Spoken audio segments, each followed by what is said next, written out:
Hello again. I am here for the Wild Women Symposium, and I am here with my dear friend Lisa Quist. We lovingly call her Goat, and that is her spiritual name. And she is going to be one of the amazing intuitive readers that is at the Wild Women Symposium. Now, Goat has been an anchor with her partner, Emily. Every symposium we have been out, it was like love at first sight when we met her and her partner, and we have enjoyed having them at the symposium. Her partner Emily will be doing massages and body work at the Wild Women Symposium. So for you ladies that are suddenly like physically exhausted and overwhelmed, you will be able to have an incredible healing session that you don't want to miss with Emily at the symposium. And we are also having Goat be one of our readers at the symposium. So, hi Goat. Hi.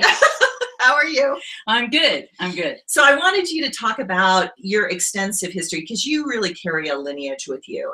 You are carrying so much of the divine feminine, which is why you're such an essential part of the Wild Women Symposium. So tell us about your work and your life and what is important to you.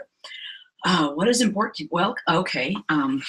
You know, it's funny you say those things, and the first thing that goes through my head is I do. Yeah, and so but I do have to agree, and I'm grateful the opportunity. It's funny, I've watched a lot of the interviews, and you have people who practice the same as I do in a different kind of tradition. So I will first start off by saying I am a witch. Now, a lot of people, when they hear that, go, "What?" And let me put it in a different, I would say I'm a hedge walker, or I'm a shaman. I'm someone who uses magic to create change, to change my fate, to take control of my own life. That's what I do. My definition of that, I'm a witch. So, but I practice in a tradition that is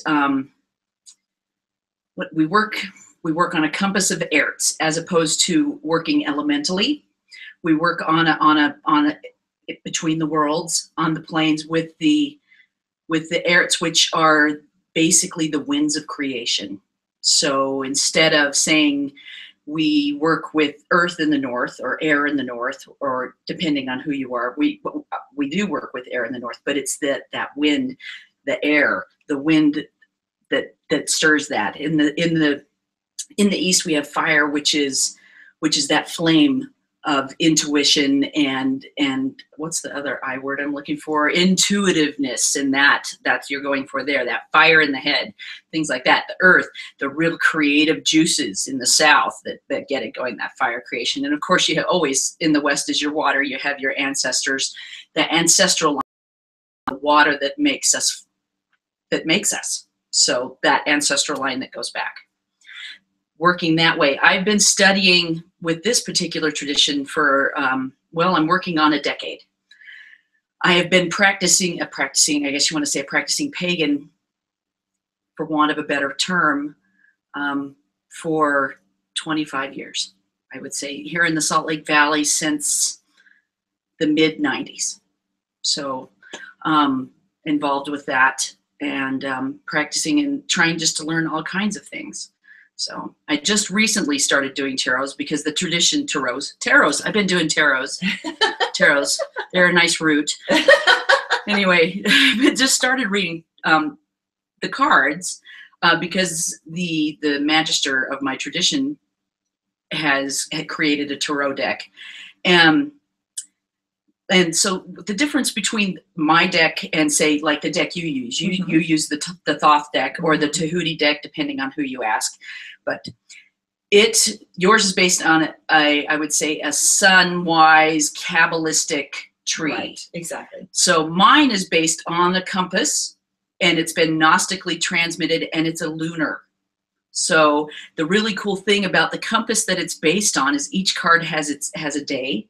Say you want to, okay, you can shuffle them and say, okay, what do I need to focus on for day? Flip a card out like that to get your card and go, all right. But also you can, when it all comes out, there's a specific day for every card. Mm-hmm.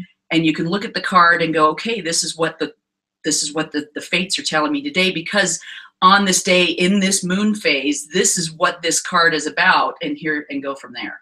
Yeah. So there's a lot it's multi-layered. It was gnostically transmitted to this man who created this. Him and his partner, his working partner, who lives here in Salt Lake, who is our high priestess, our hearth holder. They put this deck together, and it just spoke to me. I've never been able to read tarot until this point. This one, obviously, it's my tradition. It made sense. Right. But for a little while before I recently moved to Idaho and have come back for the symposium, I was reading cards a little bit at Crohn's Hollow as a guest reader there, and it just seems to work.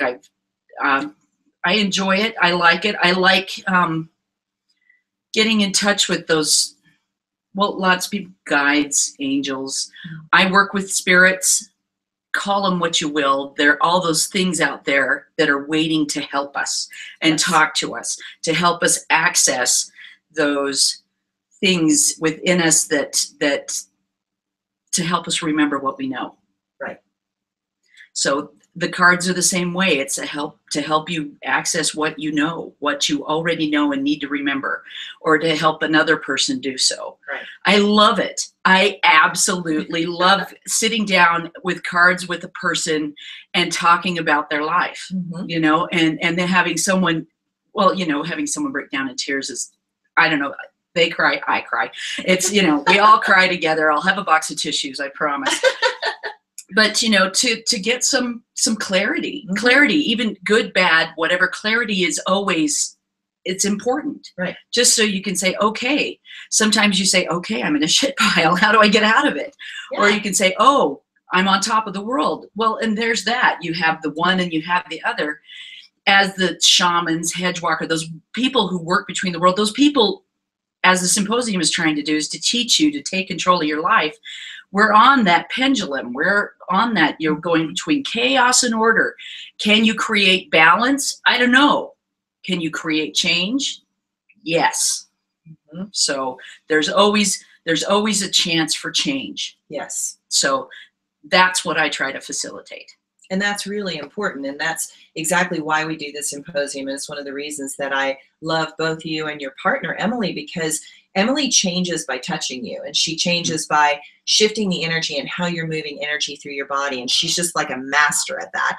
And you have this ability with your heart and your love and your playfulness. It's like you have this playfulness that just infects everyone around you. And so I love how it freaks me out. But we love it. I mean, and that's I'm glad.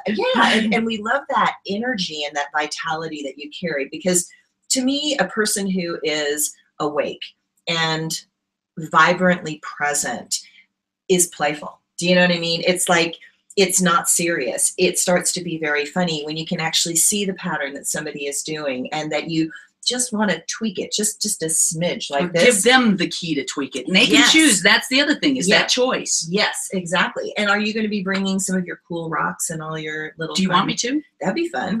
I'll see if I can bring some stuff. Okay, because you know it's so you were so helpful. Like when women would come out of a class and they were just trying to get grounded, or they were trying to like here, take the yeah, right. You know, you were very good at going, grab this, hang on to this, breathe, do this. I mean, you know, you were so helpful. So we were really excited to have you at the Wild Women Symposium. I'm really happy. You know, I'm the world's most optimistic skeptic. So, you know, and it's interesting. And you can ask a lot of people who work, I call it in the craft. It's a blissfully unhappy, great place to be conscious. It's hard. You've said it several times in several interviews. The people who are awake often go through a load of crap. I mean, over and over again, because you do. You learn these lessons, but the lessons don't go away. They change because you can develop these muscles, and then it changes. You are who you are. That's right. I like to liken this whole thing into, if you've seen that movie, it's How to Train Your Dragon. Right. I would like to develop a class based on that. And if you base it on that, as your ego self is your dragon, you have to make friends with it. Right. You have to love it. Right. To work together. Right. Yeah. It's just the way it is. I think that's a great title for a class. I think you should submit that for the next I will, but I have to develop the class. Okay. So, but I do want to do that. But, you know, you have to do that. You have to like the bad things about you, or the things you don't like. You need to like all of you. Right. all of you, Right. warts and all. And we say that. Doing it is hard, and it can make you unhappy sometimes. And you know what? It's okay to be unhappy sometimes. Right. You can say, you know, this really makes me unhappy. Is it something I need to change? It's not serving me right now. Right. But do I need to change it? Right. Can it serve me somewhere else? Right. And that's what this is. This is that know thyself, noske tapes, and get to know. This is what it's all about. Right. I love this stuff. Exactly. I do too. That's why I love you and what you're about, because we're kind of on that same page of that. I really believe that karma happens when you disown your authenticity. So it's sort of like when you don't own what you're feeling in the moment and be authentic with what you're feeling in the moment, it'll externalize and shit will come flying at you, because it's like, oh, you don't like this? Now you're going to get a lot of it. Everybody and their dog is going to have, that's right. Everywhere you look, it's going to look like, the world will look like a big disco ball. Mirrors, mirrors, mirrors, mirrors. Yeah, absolutely. And it's going to look like that anyway. Right. But you're not going to like it when that happens. You're going to like it when you look fabulous and you're on top of the world. Everybody likes that. Right. I had a friend recently say, you know, the work we do is so dark. Why don't we work in the light? And I said, what in the light do you need to work on? Right. You need to work in the dark to bring that stuff to the light, to learn to love it. Right. There it is. I mean, I love what Carlos Castaneda said. You know, he said that we are a luminous cocoon, and within that cocoon are emanations that contain our awareness. And the ones that are lit up, we're aware of those. But it's the ones that are dark that we're not aware of. And those things will bite you in the ass every single time. And so the Wild Women Symposium is about giving everyone an opportunity to kind of dive into some of the places that they're maybe scared to go alone.